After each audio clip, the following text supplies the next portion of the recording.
Well, folks, it's been a week since... Wait, a week?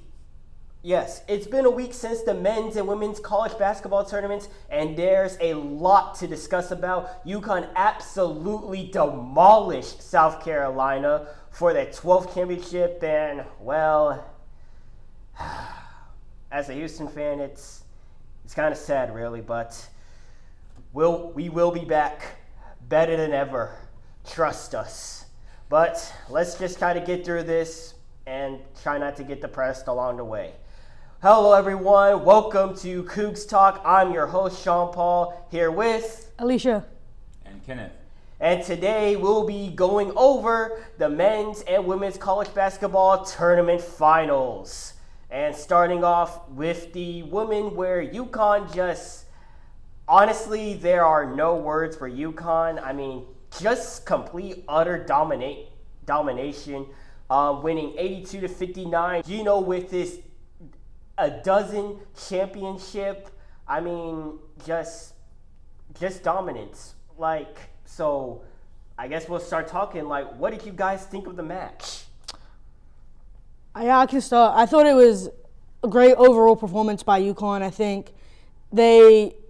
I think this team has talked over and over again this season, they weren't going to leave that game without that national championship. They wanted to send Paige out on a high, and obviously Caitlin and Aubrey as well. And I think the Final Four game and the championship game, it was just, they absolutely dominated both UCLA and South Carolina. I think for me, watching it as someone that is, I would claim I'm a bandwagon UConn fan. I've been a fan for about past 2-3 years. When every single one of the greats in women's basketball come from the same program, you kind of just might as well become a fan. But yeah, watching them this season, I think these past two games, just seeing how dominant they've been. I think Paige didn't really have to do too much with these two games because Sarah Strong and AZ Fudd kind of just stole the show. I think for me, watching that game, as soon as I saw AZ pick Malaysia Flo-Wiley's pocket, as soon as she subbed in, I was like, yeah, game's over. Malaysia Flo-Wiley is South Carolina's X factor. When she's in the game, South Carolina always have a chance to win it, and AZ cut her off immediately, and then she got benched immediately. So for me, that was kind of the point of where I was like, UConn might probably have this one in the bag. Yeah, most definitely. I think even going back to the regular season matchup between UConn and South Carolina, UConn blew them out, and we really haven't seen a team do that to South Carolina. Overall, I think UConn, they went 37-3 throughout the whole year, but I think UConn was a little bit overrated coming into the tournament. Not underrated. Everyone was on the South Carolina hype. Yeah. I think that South Carolina team was also just a little too cocky. Did you guys see the interviews?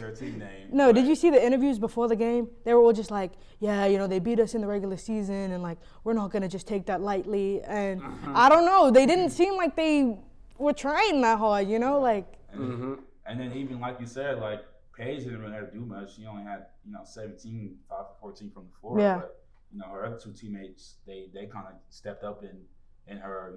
She just was just chilling, like you said. So.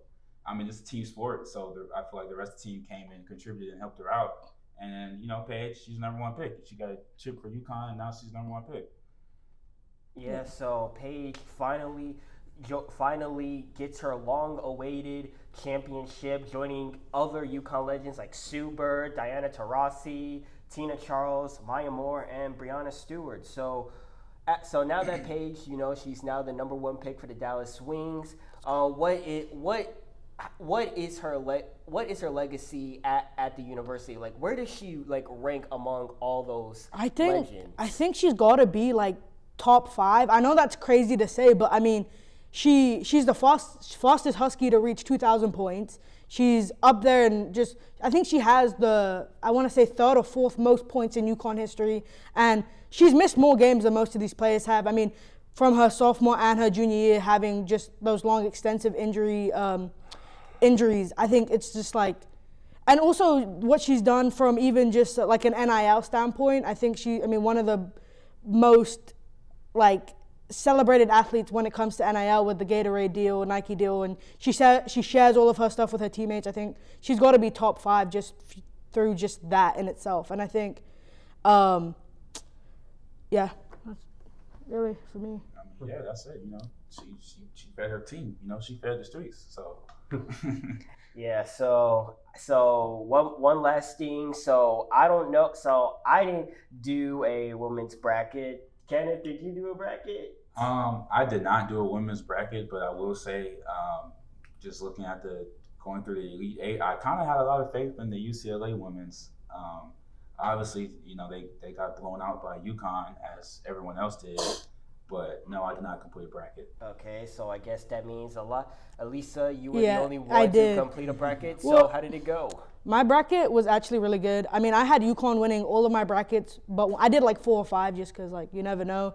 I had UConn basically winning every single one of my brackets. I think this is the first season we've had Paige, Bueckers, and AZ Fudd healthy the whole year. I think seeing how well it went, I think for me, I was just like, these two are finally healthy. There's no way they're not winning a national championship. Then adding Sarah Strong on top of that, one of like the most complete players who's only a freshman. Like she's only going to get better from here. I was like, there's no way they're not winning it. So I backed them the whole time. Yeah, even though I didn't make a bracket, I had faith in UConn in winning the entire tournament. And so that concludes our coverage of the women's side. We will see you for part 2 of the men's, and we'll try our best not to shed some tears. Hopefully.